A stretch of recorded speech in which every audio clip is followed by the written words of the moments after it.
Good morning, good afternoon, everybody. Thank you for joining this webinar on the Great Performance Halls in the Future, Rebirth and Transformation. I'm Andrea Rurale, a professor of marketing in Bocconi University, and I lead the Arts and Culture Knowledge Center in Bocconi.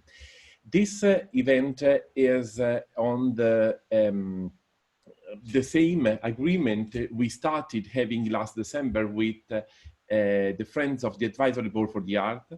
And this event is also a sort of continuity that we had. We started in the last webinar dedicated to the post-COVID responses in big museums that are present in big cities in the world. We had the National Gallery of Washington. We also had the speech by the director of the Vatican Museum and also by the Uffizi Gallery in Florence. This event is marked with this collaboration, Advisory Board for the Art and Bocconi. I just want to welcome the co-host of this webinar, Chris Denby, for the Advisory Board for the Art. Thank you, Andrea. And welcome to everyone. It's wonderful to be here. We are so pleased to have our panelists today and all of you joining us once again for what is for us our 14th webinar since March and our third collaboration with Andrea and Bocconi. We thought we'd start with just a little bit of background on our two organizations for those who are not familiar.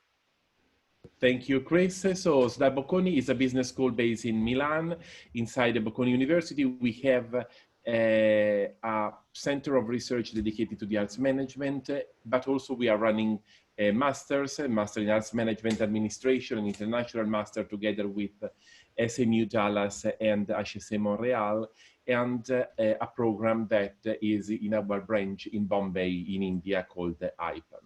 We also started dealing with this issue thanks to the massive open online course in arts and heritage management 5 years ago. Recently, we also undertook research on what was, particularly in Italy, the way that performing arts center, mainly the big theater, Fondazioni Lirico-Sinfoniche, and medium small theater, Teatri di Tradizione, had, thanks or due to the lockdown and the social distances that every theater needs to face now that started from 15th of June, they had to reopen. The floor to you, Chris. Thank you. And just to give you a little bit of background for those who are not familiar with the Advisory Board for the Arts, we are a new research company that was started a year ago. Our main objective is to partner with arts organizations to help bring them breakthrough ideas and research about some of the key topics pertaining to managing an arts organization, whether an opera company, a ballet company, or performing arts hall. We have 50 extraordinary members from 4 different continents, including Carnegie Hall, who I have to take this opportunity to thank Clive Gillinson for being one of our very, very first members, joining us almost a year ago at this point. And we've been delighted to work with Carnegie Hall and a number of other organizations around the world. We started these webinars back in March as a free service, public service to anyone in the world of the arts across the world, having to do with issues pertaining to COVID-19 and this crisis. If you're interested in seeing any of the previous 13 webinars, you can find them on our website at advisoryarts.com, where you can also find this one. The recording and a recap of this webinar will be made available within the next 24 hours on our website, so you'll be able to access that. I just want to welcome an incredible group of participants that we have here. We have over 200 organizations from 40 plus countries around the world. So an extremely diverse and wonderful group listening in, clearly fascinated by the panel that has been assembled today. And we want to take advantage of this extraordinary panel to explore all sorts of different themes pertaining to great performing halls and what they are thinking about in terms of this crisis. You can participate as well in this session. There are a number of ways for you to do so. Please ask questions in the Q&A function of this webinar. If at the bottom of your screen, you'll see a little icon for Q&A, you press there and you can enter a question, and we'll try to address as many of your questions as possible across the next 90 minutes. There is also a chat function that many of you are probably very familiar with at this point. We welcome you to use that chat function to exchange ideas, post comments amongst each other, and in fact, make sure that when you're doing that, you are selecting all panelists and attendees and not just all panelists, so that you can post your comments to everyone who's part of this webinar. Let's try that out actually. Some of you already have started. Feel free to put in the chat function who you are, your organization, what country you're from, just as a way of getting the juices flowing here in terms of understanding who we have amongst our participants. To get us going, I'd like to ask our three panelists to introduce themselves very briefly. And so as you can tell, we have Deborah Rutter from the Kennedy Center, Fortunato Tombina from La Fenice, and Clive Dillinson from Carnegie Hall. Deborah, would you mind introducing yourself? Sure, thanks, Chris, Andrea, and everybody. It's great to be with you. Wonderful to see old friends who we haven't been able to see one another in so many months. I have been the president of the Kennedy Center for just 5 years, nearly 6 at this point. It is a fantastic organization that really has every art form imaginable, either in presentation form, creation form, or exhibit at the Kennedy Center. It is incredible to be in the nation's capital and to be the National Cultural Center. For 37 years before that, I worked with orchestras across this country. So I have paid my dues by working with the incredible art form of classical symphonic music. Grew up playing the violin, and now I'm an amateur pianist. Wonderful. Thank you, Deborah. Fortunato, may we ask you to introduce yourself? You are on mute, by the way. Fortunato, you are on mute. Okay. There we go. Now? Yes, we can. Buon pomeriggio, good afternoon, good morning, Now, all of you. My name is Fortunato Ortombina. I am the Sovrintendente and Artistic Director of the Teatro La Fenice in Venice. Normally in Italy, the history is to have the Sovrintendente and the Direttore Artistico in 2 different persons, except some exception. But here I have been Artistic Director over 10 years. And then when I thought that my story in Venice was ending, instead of let me go on another way, they asked me to do also the Sovrintendente. So it means the general manager also with a specific artistic function in programming and everything. Before to come here, I have been 5 years in La Scala. Then before I have been 3 years in the Teatro San Carlo di Napoli. Before I have been 2 years in the Teatro Regio di Torino. Before I grew up in Parma, I worked many years in the Teatro Regio di Parma as a pianist, as a musician, and then but I worked a lot in the National Verdi's Institute, or the Institute of National Verdi Studies in Parma for many years. So what can I do? I have done all my experience in Italy, and I am happy to live in the most beautiful town maybe of the world, sorry for all of you, and for sure in the most beautiful theater all around the world.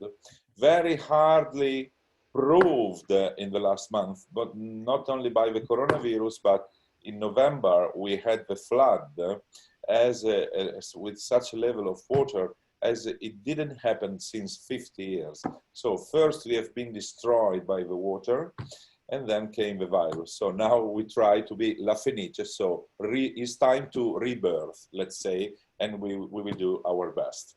Thank you, Fortunato. Clive, welcome. Thank you, Chris and Andrea, and really appreciate you inviting me to represent Carnegie Hall here with you all. I was a musician. I was a cellist in the London Symphony Orchestra for 14 years, and then I became manager by mistake. It was definitely the one thing I knew I did not want to do in my career. But we ran into financial trouble. The manager was sacked, and they couldn't find a real manager. Nobody wanted the job because the orchestra was in such bad financial trouble. And so they thought they'd put a player in temporarily. In the end, that temporary ended up being 21 years. And so, and I found it was also the best mistake of my life, in as much as all the things you try and do as a musician, all the creativity you're seeking with your life. The interesting thing was I found management brought me that creativity every minute of every day in a way that you simply don't experience when you're playing in an orchestra. It's an extraordinary experience in lots of ways, but it does not give you a lot of personal creativity outlets.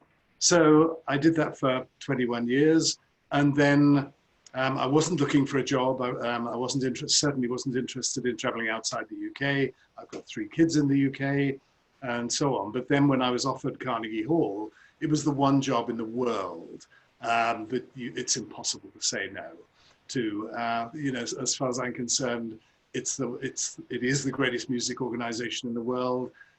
It's the magnet for talent of every sort of music. And the history is both extraordinary, but also only the foundation on which we're really trying to build the future, which is a future which is about making sure that music can be for everybody. And we've really transformed that in so many ways, and obviously we'll seek to continue to do so. And COVID, is both a disaster, but also, as you're suggesting, a stimulus, to creativity and what we can do. But I've been here 15 years. The thing that I found interesting, when I came here as a player, playing in the London Symphony Orchestra, everybody was more scared performing at Carnegie Hall than anywhere else in the world. Everybody, even players who'd been in the orchestra 20, 30 years, it is the one place where everybody was terrified. But terrified, but inspired. And it inspires everybody to greater heights. And I think that's, for me, the thrill of being here. Everything is about aspiration. Everything is about trying to do the most extraordinary things. And that is why everybody wants to be here. So I just feel very privileged and very lucky to be running Carnegie Hall. And I am the executive and artistic director, as Fortunato was saying he is. And for me, that is fundamental, because I always feel if the two jobs are separated, the executive director is always going to be, if anything, a slight drag on the creativity of the artistic director, because the executive director has to make sure everything is absolutely right financially. If you're doing both, you're responsible for all the risks, and you have to make them happen. And I think you can take greater risks if two jobs are combined, and therefore you can do more extraordinary things than are possible otherwise. So that's the only reason I would only ever want to be doing the two things together. Yeah, thank you. That's wonderful. The three of you represent three of the most historic and storied halls in the world, and that is what you have in common. But you have also a lot of things that are different, and we want to start talking about that. We are going to spend the balance of our time talking about the future and your unique, specific perspectives as leaders of extraordinarily historic and great performing halls on the future. And I want to start with you, Deborah, and ask about the unique characteristics of the Kennedy Center, because it is not only one of the largest arts organizations in the world, it's also one of the most diverse and most complex. Maybe talk a little bit about that and what that means for you in terms of the future. Does that make it easier or harder to navigate this particular crisis and to re-emerge from it over the next few years? And I will caveat this, good luck with this part. Let's try to keep our answers to maybe about 3 minutes per if possible. Oh yeah, Chris says that to me because he knows that that's my great feeling. So just quickly, thanks Karen for bringing this picture up. Not everybody knows the size and the scale. The Kennedy Center is the living memorial to John F. Kennedy. It is therefore subsidized by the federal government for the physical plant only. All of the programming that takes place in there is just like every other nonprofit performing arts organization in the United States. The big white building on the right is the main building that's been around since 1971. In that building, there are 9 performance spaces that range from about 150 seats to 2,500 seats. Below that, you see the new contemporary spaces called The Reach. We just opened it last September, and within that area, we have another 10 flexible spaces. So that goes to what makes this an exciting, interesting place that gives us lots of flexibility for responding in this moment. But the complexity of having an opera company, an orchestra, and ballet series, dance, major theater, all of the other programs that take place is what makes it very complicated. On any given night, we could have 3 to 6 performances going on in the main building, and then another 3 or 4 taking place in the Reach. So the volume of activity is very, very high. And we are one organization under that large umbrella, which is unique in America, where our budget is basically 70% earned revenue, ticket sales, rentals, parking, etc., and 30% reliant on contributed revenues. You can see from these pictures that there's a lot of creativity that takes place in these spaces, but our reliance on ticket revenues has made this time very complicated for us, because we've had to refund or have gift certificates and some small donations, but the revenue stream for us during this period of time when we're closed has meant that we have been really challenged by this. We have huge creativity in what we can do, and we'll talk about that. Now, that's not me, what we can, but we'll talk about that, I think, later in the webinar. Is that 3 minutes, Chris? Yeah, thank you, Deborah. Thank you, Deborah. Let's move on to Fortunato and La Fenice. La Fenice is it was founded in 1792, so it's one of the oldest cultural institutions in the world. And the Fenice itself is also directly linked to the history of the opera as an art form. But coming to the very specificity of La Fenice, Fenice has a known story of survival, not one, but different fires over the last 200 years. And as you, Fortunato, mentioned just before, there was a major flood recently. Do you think that the specificity of La Fenice make it more resilient like now? In other words, does the history of survival and rebirth is giving to La Fenice a unique strength nowadays? Yeah, I think that this, what you mentioned, resilience, so daily resisting against something is an attitude that everybody in Venice has. Not only the theater was burned, completely destroyed. But you know how many theater, normally when a theater, it doesn't exist anymore, it means because it was destroyed by a fire.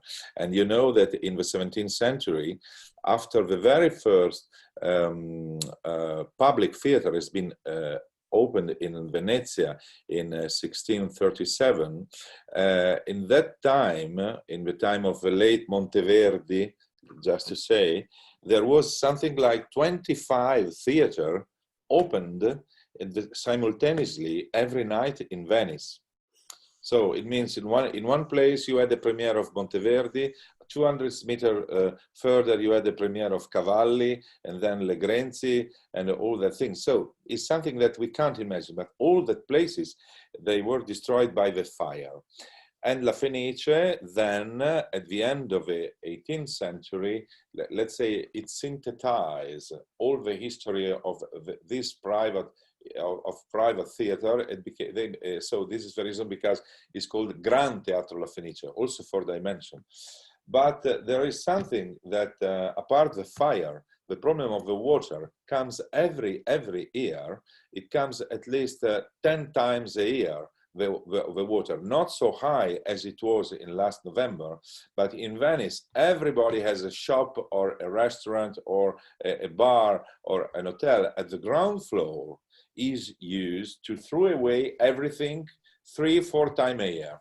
So, but every time they react and they start again. Okay, so this is something they're being able to rebirth is in the nature, let's say, is in the nature of Venice. Then, of course, as we mentioned before, now to look at the future is very difficult. But I think we have to think it's difficult, but also very intriguing. We are in front of a new world, and as we did from the image that you can see here. I'm sorry because there is a deepness in this structure that from this image you don't understand so much. But the rising from where it starts with the wood over the floor until the end is 26 meters. So it arrives in front of the back wall of the theater and it crosses the full stage. I mean, this is what. Normally in Venice people are used to do is so you have some very stricted rules and you have to think of them not as a limits but as a resource, to find which kind of opportunity you can open technically, philosophically, with many things, with one limitation. So from one limitation to take an advantage, not only a disadvantage. And this, I think, because just to speak about now, how we can rebirth now. Because, you know, when La Fenice was destroyed in 1996, from all around the world came money to La Fenice. So even Woody Allen, who was in Venice having holidays in that days, he made a huge donation to the reconstruction of La Fenice. Luciano Pavarotti, in the time when he invented Il Concerto dei Tre Tenori, once he gave a fee of one of these concerts to the reconstruction of La Fenice, and so many other, because La Fenice, because it was in Venice, because it's so beautiful, because is La Fenice, is beloved by from every place around the world. But nowadays it's different. Now we are facing, as every other house has been destroyed by a fire. So there was a fire now, this virus that burned everything around. So what we have to do now, I think, is to try to, what we decided to do, it was to take an opportunity. So this, just to tell you, is it was a way to, this idea to keep the keel of a ship is not after a disaster. This is not a ship that has been found in the ocean. It's not the Titanic. I mean, it's a building up ship in order to take the sea for a new world. This is the idea. But it was also the opportunity to put, as we are a very limited number of spectators, normally we have thousand people, and they gave us the opportunity only to open with 200. So with this structure, we can put the people on stage on this ship, and we have a kind of circle theater, not like the Globe Theater, but something like that. So where the performance will take place in the orchestra. Of course, it's not possible to perform the Meistersinger von Nuremberg or Aida or let's say Moses und Aaron, you know, that pieces where you need 300 people involved. But luckily we are in Venice. And in Venice, in the history of art of Venice, we found the music to restart. That means the Renaissance music of Basilica di San Marco with Giovanni Gabrieli at the very beginning, and then with Antonio Vivaldi. Antonio Vivaldi, we will perform in this situation the Ottone in Villa, which is the very first opera of Vivaldi. And then we are going to perform also Handel, Georg Friedrich Handel, which, we consider also Venetian, because as you know, before to go to London, where he became a star, he came to Italy and he started his Italian tour in Venezia, where he premiered Agrippina and many other things. So, but what I want to say just before to finish is that now, but I think that now, so the repertoire is so huge, is immense. The repertoire where we can find interesting and very beautiful music to perform with the limitation, where the limitation could become idea for the dramaturgy. But what we have to think more now is not to think to, I think the key is not to think to us, is to think to them, so to the spectator. Yeah. No, it's a wonderful. We are used, you know, we are used to count the spectators in terms of number. So how many tickets you sold, how many people came. But this is the moment to think that every single spectator is a universe. Yeah, no, you have to speak directly as much as possible with them. No, I appreciate all of that. And I think we'll continue to explore some of these themes about, you know, I love the fact that you're thinking about the limitations as an opportunity and trying to figure out how you turn that into something wonderful and creative. I want to turn to the unique characteristics of Carnegie Hall and what that means for it as a great performing hall in the future. You know, Clive, I'm a big football fan, and so I'll use a football analogy if you'll allow me. You know, Carnegie Hall is like it's like what Old Trafford is to football, right? It's just, that is the place. And do you think of that as a burden when you look at the next few years, or do you find that that is in fact a huge asset in terms of the speed at which you'll be able to recover over the next few years? Well, I think overall, the magic of Carnegie Hall and everything it stands for has to be considered an asset. It's a colossal asset, and it makes so many things possible. It's also a huge responsibility. I don't think it's a burden. I think it's a huge responsibility, because in the end, all of us have to try and fulfill the potential of the hall, and and that is limitless. So it means we will never get there, but we will always be working on that. But just to start and go back to the beginning, really, Carnegie Hall opened just about 130 years ago. And it's one of the miracles of the world, in as much as Andrew Carnegie's wife sang in a chorus in New York. There was no concert hall, so as you do, she said to her husband, "Could you build us a concert hall?" And being Andrew Carnegie, he said yes. And they went not to the greatest architect of the day or somebody who'd built great concert halls. They went to the treasurer of her choral society, who happened to be an architect. He'd never built a concert hall before, sent him around Europe to look at all the great concert halls so he could come back and copy them. He came back, designed something that was unlike anything he'd seen, and created the greatest concert hall in the world. And the baffling thing to me is it's in fact 3 halls. One is about 3,000 seats, one is 600, and then the other is just under 300. But the big hall and the little hall are two of the greatest halls that have ever been built.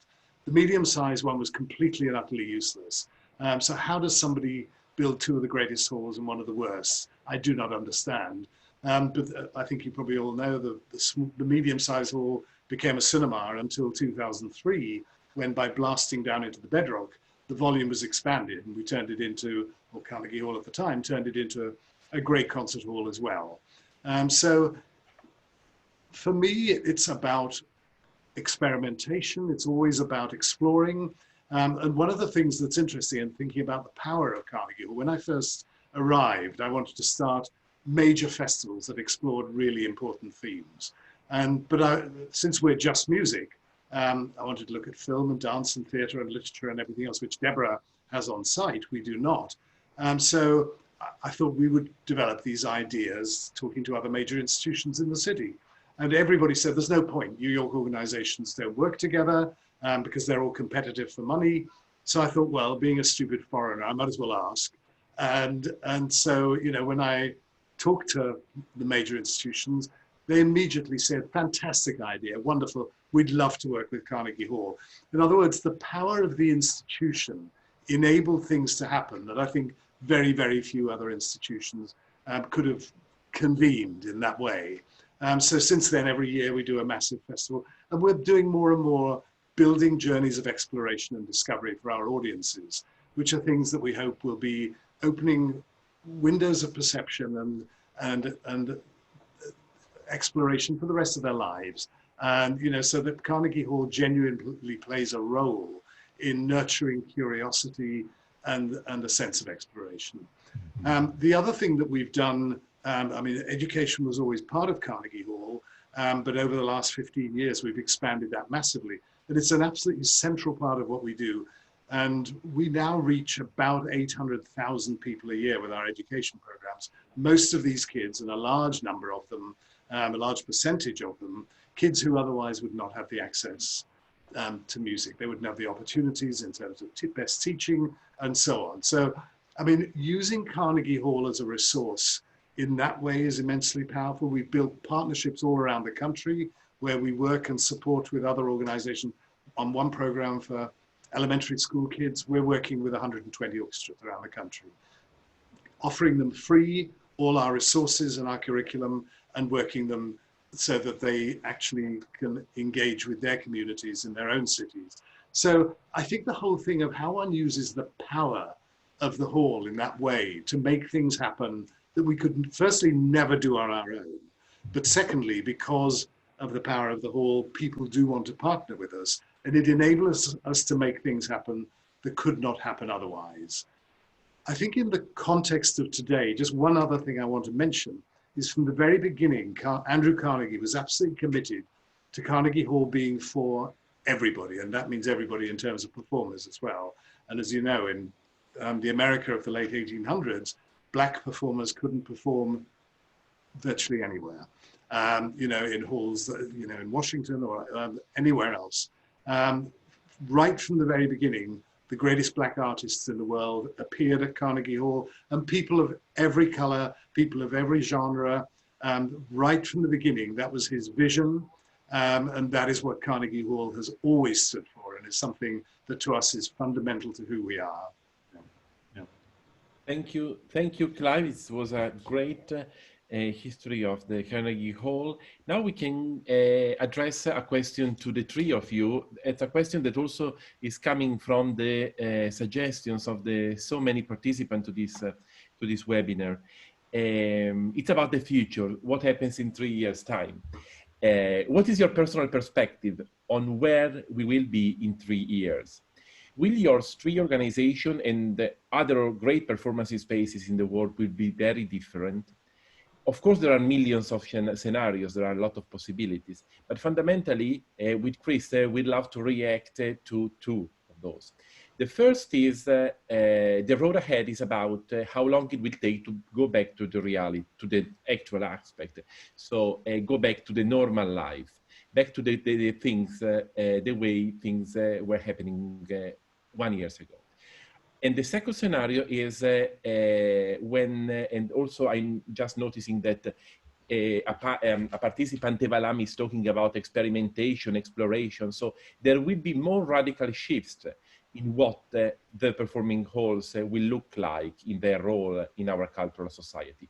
So which of these are which of these are, according to you, the most suitable or possible to face in this 3-year period? We can start with Deborah and then we go on with the other two panelists. Thank you. When this all started back in March, I think we all felt like this was going to be disruptive and that we would, for 5 or 6 or 7 weeks, be closed down and that it would be hard to come back, but that we didn't have an expectation that it would really be radically different. And as each week has progressed, and as we have learned and reflected and had conversations like the ones we're having today, it becomes more and more clear that we are at an inflection point, that this is a moment where we will all look back and say, there was before and after, and how do we as individuals, how do we as artistic leaders support artists and welcome audiences back to the performing arts? And how has that really transformed? And I do believe that it will not feel immediately like a huge radical change, but that it will become and be observed in reflection as such. Because everything that we're doing, every way in which we think about our art, our artists, our education programs, our audiences, all of it has completely changed. How we think about welcoming our artists back, what art forms can come back the soonest, how do we share those across the country, how do we communicate just as we are now? It is going to be a radical transformation. What we know is that these great art forms survive, as Fortunato has described, every kind of chaos that can sort of hit an opera house. The opera and the glorious art form continues. So it's not so much about one art form or another going away, but how do we share it?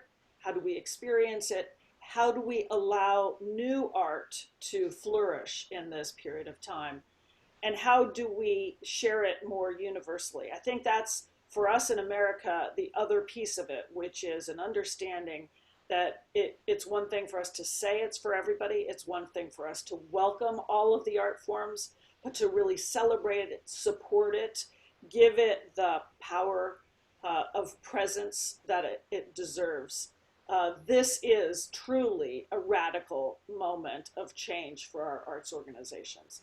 I feel fortunate at the Kennedy Center just because we do have the ability and we have a long history of the belief of performing arts for everyone. It's actually the name of a department, now more along the lines of social impact. And it sets parallel to all of our main stage programming, all of our education programs across the country, all of our digital programs, and that set of programs that really say the arts actually speak and for all people and bring all people together. There is a greater opportunity for us to know and understand one another through the arts. So I actually feel very excited and optimistic about the future, while I'm also in the weeds and feeling the weight of the daily decisions that are so difficult at this time. But I believe the future is mind-blowingly exciting because of the way in which we will be different and that we will be able to really respond to our audiences of the future. Thank you, Deborah. Fortunato, your idea? I am divided, let's say. Frankly, I feel on one side very optimistic for two reasons, because I think there is a natural attitude from everybody in every country of the world after wars, after disaster. You see that people, the community, want to come back to their own habits, to their own culture, to their own, let's say, life, normal life. And this historically is what happens everywhere. So I see outside how the people, because now, you know, in Italy, we are a bit in advantage with you in the States because we started before. So in the square, you go in Piazza San Marco or in many other places, you see people drinking, kissing, chatting, whispering without a mask. So being so happy to live together. So without any I think proper attention to the virus which is here. So that means that is very bad, of course. But that makes me one question. So if it's possible to dance, to kiss, to take in the arms without the mask, so why is not possible to sit down in an opera house or in an audience? Normally, I never saw in La Fenice as well when I have been to the Carnegie Hall, I never saw people kissing all the time instead of listening to music. Normally, when you listen to music, your behavior is much more safe than many other that I saw. But coming back to the question, I think, sorry, we have to be optimistic. Sorry, I think we are speaking. We work on music. So I have no doubt that in 500 years, in 5 centuries, there will be many more people listening or in love of Mozart, of Beethoven, of course Verdi, Puccini, and Donizetti. So I think we don't have to be worried about the future of La Bohème. Sorry. I thought one thing that can you imagine that nowadays maybe there is not a single person on the globe that can say I never heard Vincerò by Luciano Pavarotti, because now everybody is, even in Amazonas or in the center of Australia, they have that kind of cable that they can receive some radio. So maybe already nowadays it's like that. So I think that in few years, for sure it will take some years to get back to a normal life. I mean, for us, with 150 performances of opera every year, it will take maybe 3 years before to go. So the point now is how to resist and to make our institution to survive to this tunnel. That's the point. But I see also here, I want to see an opportunity, because, for example, one thing that is very easy to say is that the local people here around Venice, they come more to the concert rather than to the opera. It's very strange to say. With the tourists, they come more to the opera rather than the concert. That is very strange. So now the point is to leave the house, to leave the institution with I think is important to be creative, and as the rules are changing every 15 days, because I don't know what I can perform in 1 month. Okay, this is the situation in Italy now. Okay, so now we are doing Vivaldi, because in Vivaldi I have only 21 players, but I don't know when I can start to perform Donizetti with 40 players, for example. So the point is to be creative, and I have to say that thing. This is very new. That you have to make the program. The programming you have to have a E-plan where you have your 2021, 22. So the normal planning. But then you need another a B and a C and a D and the E planning that you can start every day. Depending by how the rules are developing after the developing of the virus, and so the point I think is to do the art of today. So now is the day of very intriguing opportunity, I think, in terms of programming. But now what we have to be, I can't wait until the 5th of July. And I want to say, I have 300 places instead of 1,000. And I can't wait until that day. I want to see the very first coming in. And I want to see how many of these places we will sell, for example. So every day is teaching us now much more than before. Okay, and so I am optimistic because sorry, as we know that La Bohème and Don Giovanni and Aida, they will be much loved and followed in 1,000 years. So so we have just to face maybe 8 months, 1 year, no more. What is it? So maybe we'll get back to reality. Yeah, that's for sure an option. Thank you, Fortunato. We need to move to Clive, right? On the same niche. Well, firstly, I think it's worth saying that one always thinks the world has been turned upside down and changed forever. And then if one looks even at something as horrific as 9/11, where everybody said nobody will ever build tall buildings in New York again, there's more tall buildings going up in New York than ever before. In other words, people do forget. It's very important to remember. At the same time, we also shouldn't forget that we've actually got two things happening now. It's not just coronavirus, but in America, the whole issue about systemic racism and the effect that the two of those working together have had, because they've actually both fired each other, I think, to some extent. You know, I think both of those are triggers to how we have to be looking at the future and changing who we are.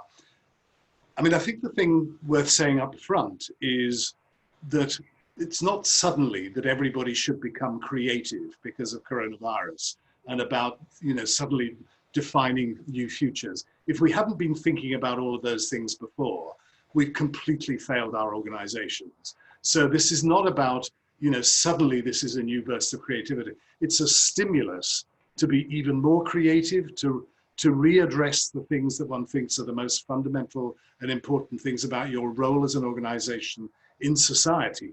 And that includes, particularly in today's world, the whole issue of inclusiveness and us being, all of us, being here to serve everybody in our society, not just some people. And that's something we've been working on for years and years and years. But it makes you realize when the world explodes in the way it has around the racism in America, that all of us have failed, all the way down from politicians to every single one of us running our organizations and even as individuals. We all have responsibility for the society in which we live.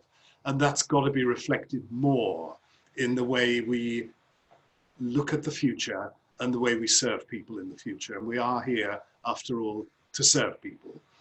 So I think all of these things are important. At the same time, this has been an extraordinary stimulus. I mean, combined with the fact that it's a tragedy, vast numbers of artists are suddenly without a living, the opportunity to earn any money. You know, there are so many things that have now been taken out of people's lives. All of us have lost huge numbers of staff because we simply cannot pay them. We're all losing so much money, we cannot pay them. So there's a lot of really awful things we're having to manage our way and try and at least do our very best around, at the same time as we try and be truly visionary about the future. And I think obviously one of the things that all of us have responded to is digital. And the fact that, you know, now we have to use that, and we are using that to completely transform our ability both to connect with audiences, but also to share what we do. And that is not just performance work, it's education work, to share much, much more broadly everything we do. And I mean, I would say, you know, literally in the last few months, and certainly in this year, we will probably achieve in digital what would have taken us maybe 3, 4, 5 years. It won't be something we wouldn't have done. It won't be something we weren't trying to do. But it actually has been the stimulus to putting real, real rocket under all of this work. And that is proving extraordinary as well. I mean, without a doubt, the way we're now communicating and engaging with audiences digitally is not something that is just for this period. This is something that's going to be forever. It doesn't replace, it will never replace live performance. But on the other hand, probably 99% of the world's population will never visit Carnegie Hall. You know, they won't even visit New York. So therefore, we have to use our ability to connect with the world as a central part of who we are and what we are looking forward. And that is something we're doing in a very, very big way now. And that will be utterly transformed, I think, in the years to come. So there's a lot of positives that will come out of it. And one's somehow got to manage that alongside, you know, being very, very sensitive about the negatives that obviously, and the damage that has been done in the short term, and doing everything you can to look after that as well as looking at a truly inspirational future. I would like to ask a very quick follow-up question to something you mentioned, because many participants are asking about this. You talked about digital and the important role that digital will play in the future. Here's my very unfair 10-second question. Is there money to be made in digital for an arts organization? And I'll ask all three of you. Yeah, look, Chris, my philosophy about all these things is you start off thinking that you actually are here to serve people. If you serve people brilliantly, it is possible you make money out of it. If you start out trying to make money, firstly, you will do something completely different than if you were setting out to serve people. And therefore, I think you probably won't make money. If you do something that genuinely serves people, fulfills their needs, and is really important to them, ultimately, there may or may not be the potential to make money. But for me, that's never the point. It's never the first question. It only comes after, you know, creating something that really matters. Deborah, do you agree? Yeah, Chris, I was going to offer an example. The day that we announced the first closure of the Kennedy Center was the day that Mo Willems, the famous book and illustrator, children's book and illustrator, was to come to DC to do a really fun program with Jason Moran, our artistic director of jazz, a new, really fun, innovative program where they were going to improvise as they play music and draw.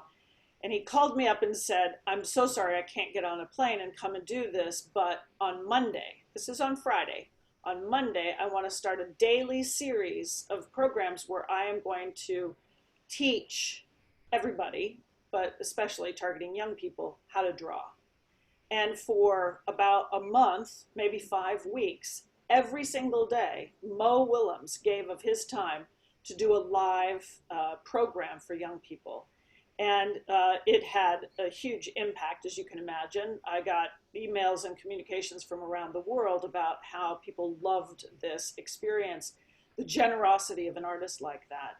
And that piece that had drew so much attention and lives still on our website was compounded with daily curriculum education programs that we push out to help parents and teachers develop arts curriculum every single day as children are staying at home. So this point of Clive's being start with service, start with generosity. And what's remarkable is that we stay very close to our patrons. Our patrons have continued to give generously, and stay close to it. People are buying subscription tickets, for God's sake, for next year. At a time when most of our venues are completely closed, people are staying close and loyal. So it all depends on how you think you're going to make money. Is it because it's a donate now button, or is it a paywall? I think, as Clive has said, you start with service, which is what our nonprofit organizations are all about. It's about service, it's about sharing, it's about giving for everybody, and giving a wide variety of it. So the center is the National Cultural Center. We are actually inviting artists from all over the country to offer digital concerts. It's not just the biggest, glitziest names, but really to demonstrate that art is taking place in homes, in all different types of art forms all across the country. Yeah. And we're using our platform to share that with our daily free programming that we have. Millennium Stage. Our Millennium Stage is a program that's 23 years old. Every single day we have free programming at the center on the 13th, I'm sorry, on the 14th of March, it became a digital daily program. Mhm. And we are still doing that. We go back in our archives for some really great stuff as well, but more importantly, it's about providing that service on an ongoing basis. So for the 23 years, we do it live at the center and we broadcast it on Facebook. Now it's all live performances, but broadcast. And I believe very much in this concept that service and giving will then reap rewards to you, which is not to say that we don't look, we're looking at very sort of high-end possibilities of what you might do. I love the one comment that we have going here about the New York City Ballet and their season. I think it's a fascinating concept. Let's look to see, we've got to try, without experimentation, you don't know what the potential is. And I think we have to do some risk-taking in this area as well. Oh, that's great. And I, I appreciate the example of Mo Willems. And for those of you who are interested in more detail, actually, that very example was featured on one of our webinars a couple of weeks ago. And if participants are interested in learning more about that, it is our webinar about education programs during the crisis, which featured 3 separate case studies, such as the one Deborah just mentioned, of wonderful programs that the Kennedy Center did. Fortunato, I'm interested in your viewpoint. From your standpoint, do you agree with Clive and Deborah in terms of the linkage between investing in digital and the potential revenue or downstream benefits of it? I'm sorry, because we're getting close on time, let's try to keep it to 1 minute if possible. Yeah, I agree. I agree with both of them. I think that every time when we do something, we have to have a sense of investment. So I don't think, frankly, in a direct and very quick result of this investment in the digital transmission, that I don't think, but I'm sure in another way. Maybe you cannot have the number of subscribers that you would have, but anyhow, it doesn't matter. The important is a way to give to all the world the possibility to follow you and stay with you. And maybe somebody who didn't subscribe, then they will help you in another way. This is what happened to us. Right. Thank you. There's a lot of curiosity among the participants here about your reopening plans, each of you. How are you thinking about it? What's the timeline? Are you doing anything particularly creative or different in terms of your pacing to reopening? Each one of you are at a somewhat different place for a variety of reasons in terms of reopening. Maybe we can start with you, Deborah. How are you thinking about the Kennedy Center in the next 6 months? Just today, momentarily, we are announcing that we too will not be able to have large-scale programming taking place in the fall. We had only announced the National Symphony Orchestra, the Washington National Opera, and our chamber music series, and those will not be taking place at all in this fall period. That said, as I described at the very beginning, we have an extraordinary number of spaces, and over the course of the summer and the fall, we are looking at creative ways to continue with some of the programming that we can do safely, providing the right social distancing for our audiences and the right kind of performance space and backstage support space for our performers as well. So in the coming weeks, we'll talk about some of the programming that we'll do in the Reach over the summer, late summer, and into the fall, and some really creative ways to do small scale. But on any given night, we could have 5 or 6 activities in the main building and 3 or 4 activities in the Reach. So we have a huge volume that we normally welcome to the Kennedy Center every single night, and the fall is a very active period of time. And it will trickle down to maybe 10 or 12 over the course of the fall, and a wide variety of activities in the Reach. Most importantly is about establishing the protocols for safety for the artists, giving them the space, the backstage space that have been discussed here. And we're thinking about new and creative environments. So instead of a chamber music concert in a 400-seat hall, we're going to potentially put that same concert on the stage of the Opera House with the audience sitting on the stage, looking at the beautiful opera house as a backdrop. It won't have the same kind of acoustic experience, of course, but at this point, what you want is to have the shared experience more than anything. Having artists being deeply embedded in your organization and having extraordinarily creative artistic administrators as well means that we come up with a lot of creativity of how we can bring things together.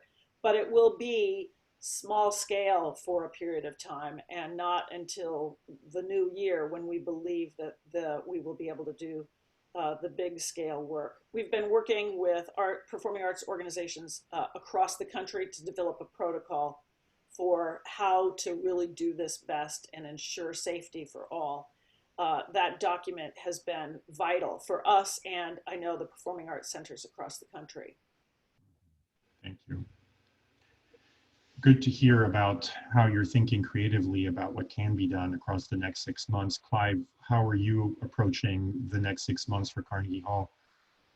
Well, we, like Deborah, we cancelled last week through the fall, so we open again in theory in January. But I think for all of us, it's in theory because none of us knows, because without a vaccine or some sort of a cure, we're still all going to have huge problems around social distancing, particularly with venues like ours. I mean, Deborah has a lot of outdoor space. She's got other spaces. We have a sidewalk. And we're also because it's an old building, 19th century building, the public spaces within are very, very limited. And when you've got many people in there, it's totally crammed, impossible to do social distancing in the public spaces.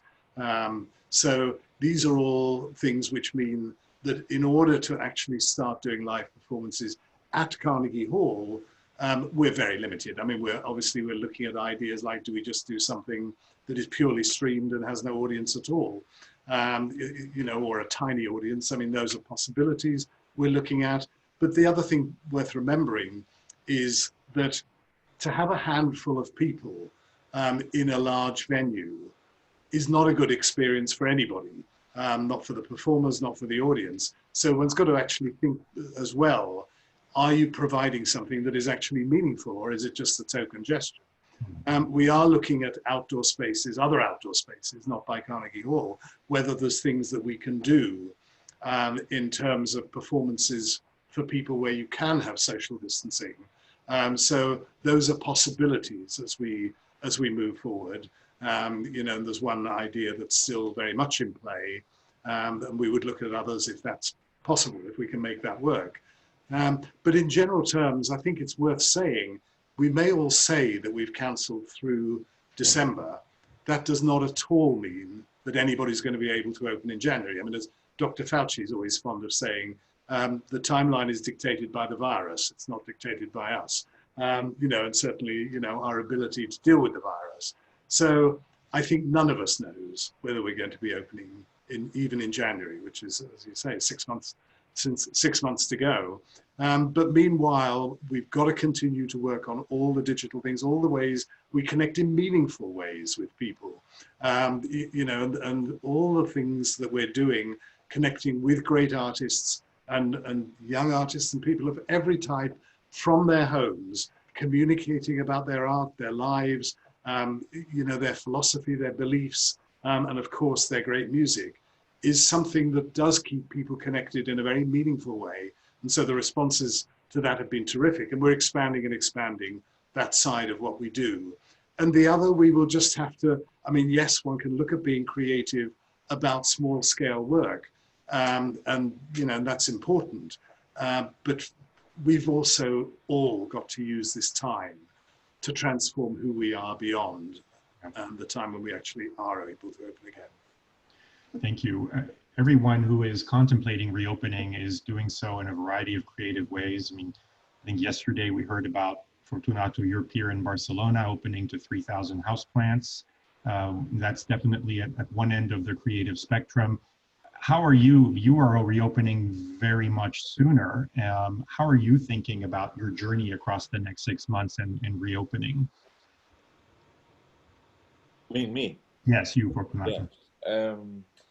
I want to give a message Yeah, you read that we are opening now in Italy. So maybe you read a lot of article about Rome. Can you imagine a Rigoletto al Circo Massimo di Roma? I'm sure you know where it is, near il Colle Palatina, one of the most beautiful things. Then in the Arena di Verona. So, you know, but this is, now is summer. So the opening in open air is very easy because, as you know, in Italy we have a lot of nice places, very suggestive, fascinating of archaeology, where to set down a piece of opera. But sorry, nobody knows what will happen in autumn. So now we are opening, it's true, and for Venezia, as I told you, we do, for the problem of the social distance, we do with Vivaldi and Gabrieli. But I don't know, it is an opening of 3 weeks. Then at the end of, in the 3rd week of July, we will close again because our employee, now they have the reduction of the salary coming directly from the government, Cassa Integrazione, I don't know what it is in English, sorry. But then we still reopen only with kind of repertory, because I don't know when it will be that I can put the orchestra of Il Trovatore in the pit, okay? So now we are, of course, we wanted to take the opportunity to open because they let us to open. But for until when the vaccination is not found, sorry, okay, I'm very happy to play Baroque, but I see the risk that La Fenice, it will become a place of a Baroque festival lasting many, many months a year. But this, of course, La Fenice is the place of where was done the very premiere of La Traviata, of Rigoletto, and many other things. So I'm sorry to listen to what you are facing now in the States. Here, so let's say is an opening, but for now is a very partial opening. So, as I told you, we have to make a strategy, a daily strategy, in order to make our institution to survive in 1 year, in 2 years. So it doesn't matter now if we have to play all the opera omnia of Vivaldi. Okay, let's do. It will come a day when we can go back to the melodramma italiano, but it will not be soon. That I wanted to say. Yeah. So I am very happy because after 4 months we open, but we don't have to try on so much. Okay, so think now, for example, in 21, it will be 150 years of the premiere of Aida for the Suez Channel. But maybe no one performance of Aida will take place in Italy for that anniversary. So I think is early. I hope that also for you in the States, in different region states, will come soon as possible, the opportunity to do more. But we are more or less in the same situation. Huh? Thank you, Fortunato. The issue of reopening brings us to think and to talk about what happens to the audience, because it's obvious that it's not enough to have the possibility by the government to open a backup theater. We need to have the audience that is willing to come back and participate in what was for such a long time a social activity. The Advisory Board for the Art conducted a study recently where it was pointed out that arts and culture is far from being the first thing that the people are clamoring to get back to once the things will be reopened. It is at the 6th position. So probably when life is going to be back to the reality, theater and opera is not the first things to, and music is not the first things to participate in a social way. For example, in Milan, there were the opening of some theater, not opera theater, but for example, I was in the Franco Parenti Theater 2 days ago, and despite the fact that there were only 150 places available around the big swimming pool they have in front of the theater, well, the seats available were not entirely covered by the audience. So there is also a sort of reluctancy in the people to participate. So how are you three planning to reappeal to the audiences once you reopen? Do you think you need to approach them in a different way? We can start from Clive this time.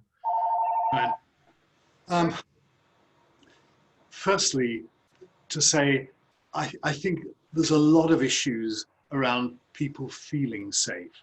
I mean, the fact is, without a vaccine or a cure, even if technically we can open for certain numbers, I think most people, I mean, particularly since, I mean, if one's looking at classical music, but a lot of the arts, audiences are older audiences. And I mean, and you know, who are the most vulnerable. And I think people will not take the risks. So I think without the vaccine or the cure, we don't have real meaningful solutions.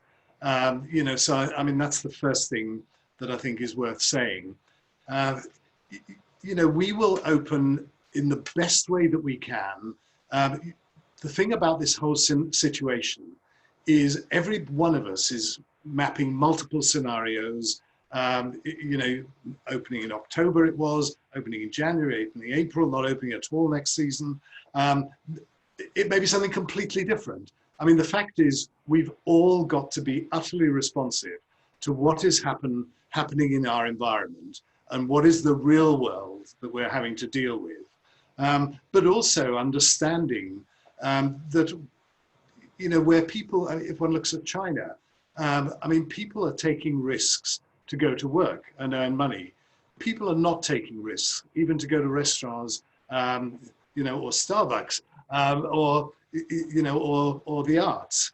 And that is a totally natural thing for people to do, which is why we feel we've got to be all the time connected to our audiences. It's not again a question of how we're going to reconnect to them. We've got to have stayed connected with them all the time, which is what we're seeking to do, giving them experiences that are truly meaningful within the limitations of the world we live in, making sure that they are utterly engaged with the artists and the music. But the interesting thing is, where you may have figures that say, you know, people are not going to be rushing back to concert halls, it's not a top priority. I think what is absolutely clear from everybody we're connected to is that when it is safe, they are dying to come back. That experience, that shared experience of great art with friends, with people you love, and just within a community and within an atmosphere that is about the live performance, I think is something that 100% will be part of the future. And in fact, in the early days, I think will be even more thrilling and more exciting than before, because it's something we'll all have been deprived of. But the fact is, none of us are going to be able to force the issue. Everybody will make their own decisions, and no surveys will tell us either, because what people say they're going to do is never what they do. You know, surveys only tell you, they basically only look backwards of what people did and their own experience looking backwards. It doesn't tell you what they're actually going to do. You know, one's got to listen to somebody like Steve Jobs, who said, you know, I created things that people didn't know they wanted. But I then had to make sure they knew it existed and that they realized that they really did want it.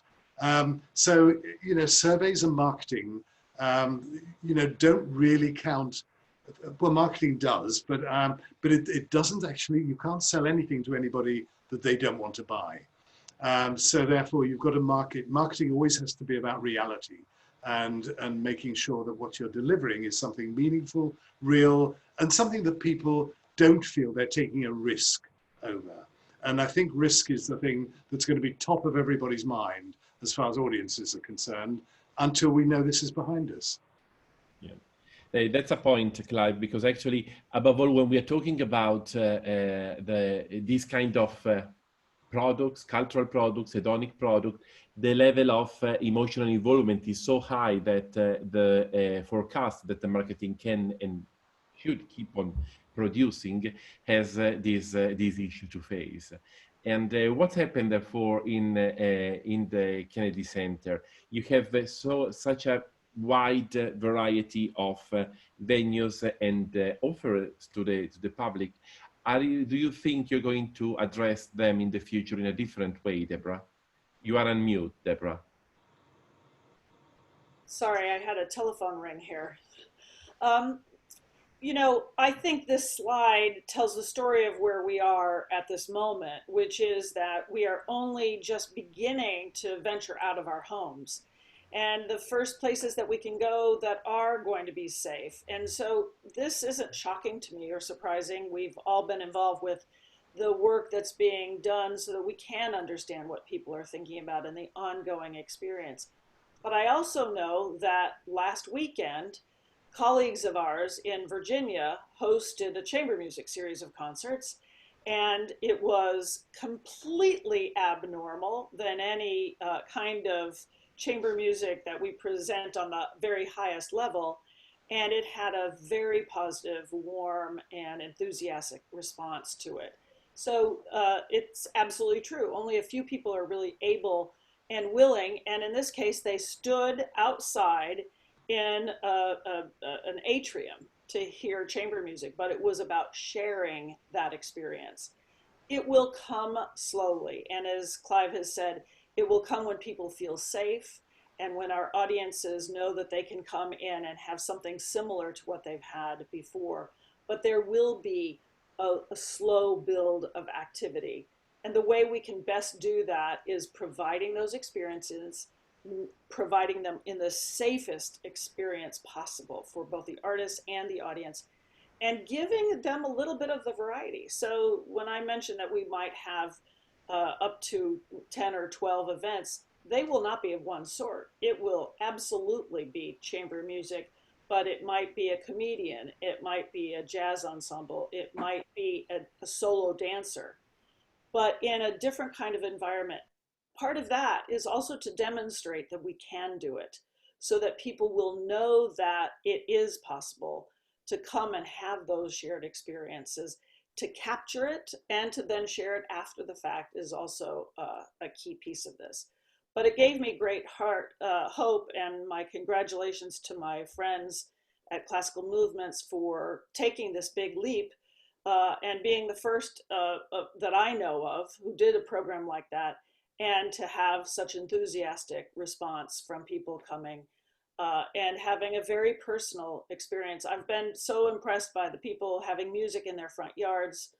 People want to do this. And so I want to celebrate and encourage it, so that when the time comes that there is a vaccine and people can sit shoulder to shoulder in a great concert space or performance space, that we will be able to be back to it. But I don't believe it's like a light switch that it will be on, it's off now, and then boom, it's on, and ta-da, we'll have grand opera again.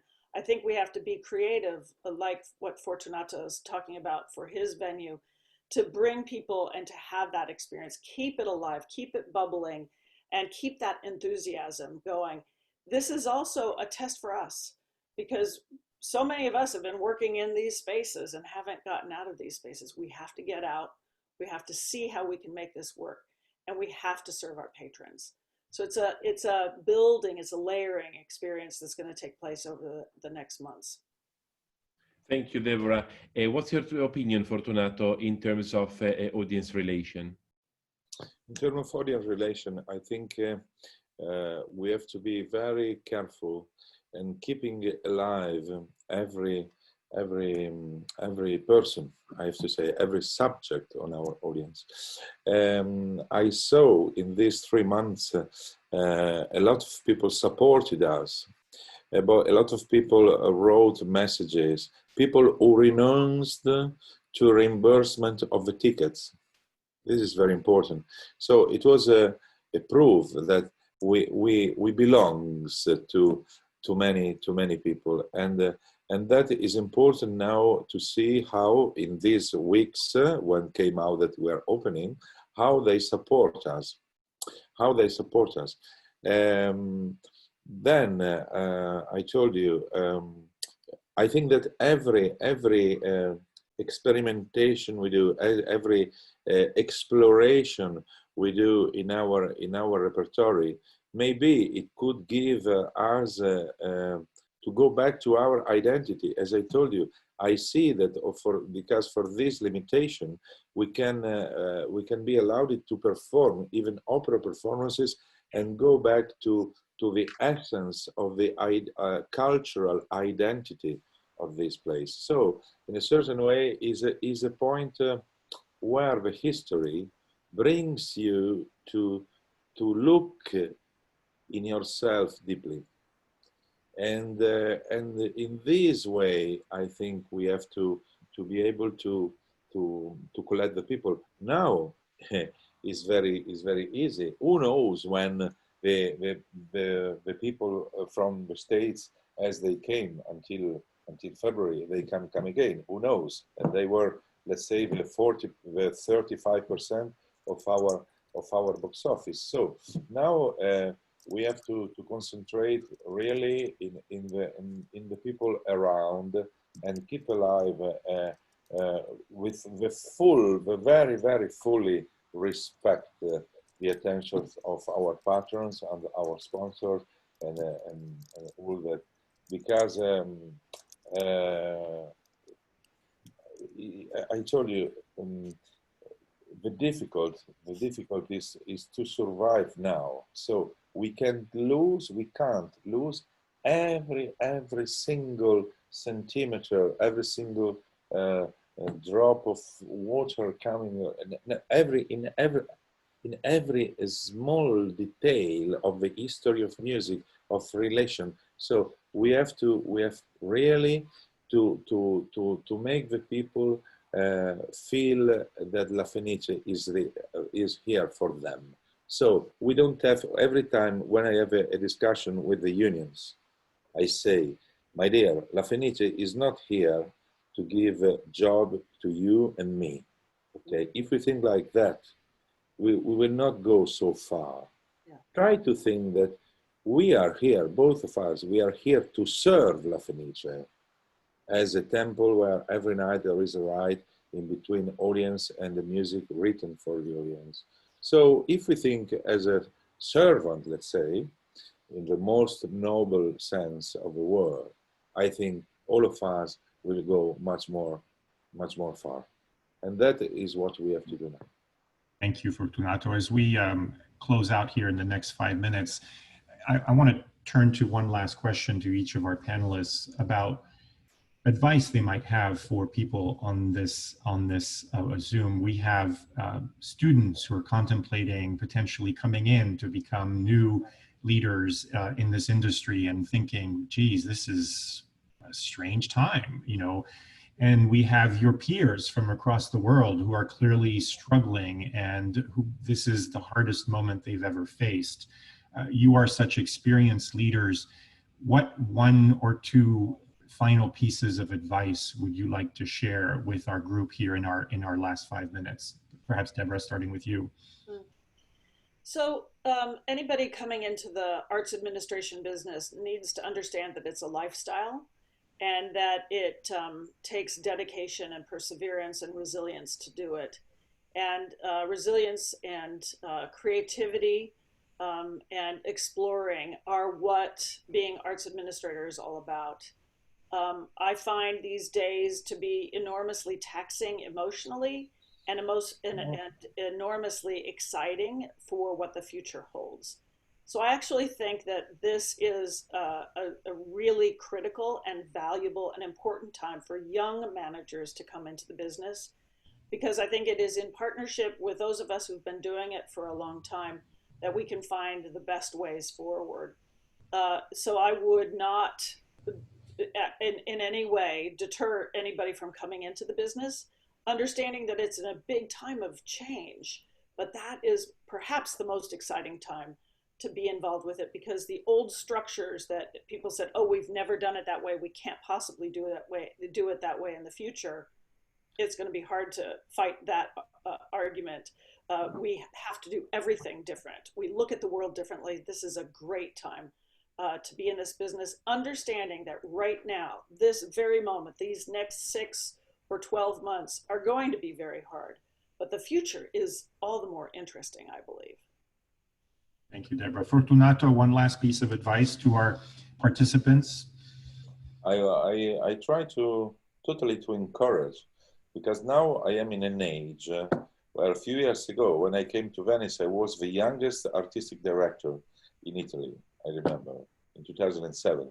Then, as I have been here so long, now I cannot anymore to say that I am the youngest the director artistico, even that I'm not the youngest sovrintendente. So now I'm more in the oldest. So for the young people, as Deborah told, the total dedication that you need to this job, I think that.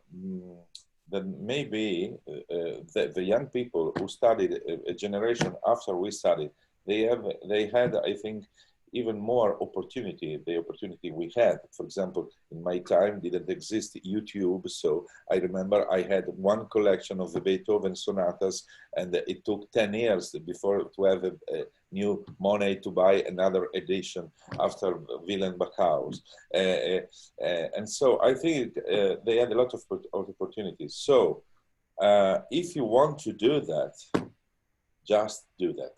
I can give you another, so don't hesitate to follow all the ways. Today there are a lot of opportunities to have kind of collaboration with theaters, with university. So don't hesitate if you want to do that. Thank you. Clive, we will give you the last word here. Any last advice for our participants, students, peers from across the world? Well, firstly, I never seek to give advice.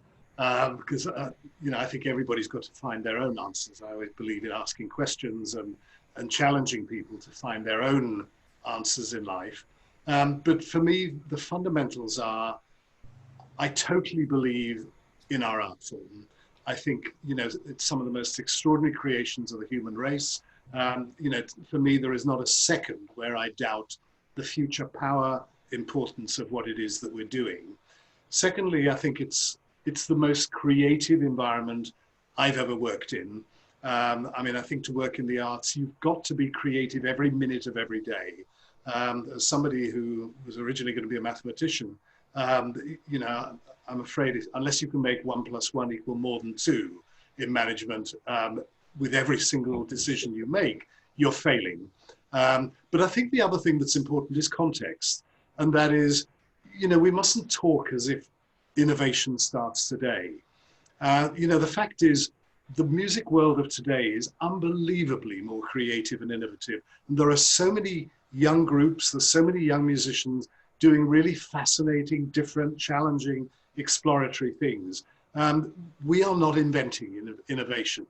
And innovation is very central to the world we've been living in. It's going to be ever more important. But I think the thrill of that and the thrill of being involved in creating things that really change people's lives and open their horizons and excite them and thrill them and inspire them. I cannot think of a better way to spend one's life than working in music. Thank you, Clive. I will personally close by saying that in our own virtual travels across these last few months across the world doing these webinars, I've been so impressed by the extraordinary optimism and resilience of leaders in this field. So and you certainly have echoed that today, all three of you. We are so incredibly grateful for your participation. We know how unbelievably busy you are, and I can assure you that the many, many hundreds of participants today garnered so much insight from all of you and inspiration, as we've seen from so many of the comments. For those of you still here, please give us feedback in the survey that we just put up. We would be thrilled to hear and receive your feedback. And then finally, I just want to thank my friend Andrea for this extraordinary collaboration that we've had going on now for a few months. And we'll turn it over to him to close us out. Thank you, Chris. Thank you, Clive, Fortunato, and Deborah. And thank you to all the participants. I also would like to thank on behalf of these many students that are participating to this panel, that read and studied what happens in the manager's aspect of your own venues. So really, really thank you. And I hope to see you physically in a different way as soon as possible, and stay safe to everybody. Thank you very much. Thank you. Thank you. Bye-bye. Bye. Bye-bye. Thank you. Bye. Bye-bye. Goodbye.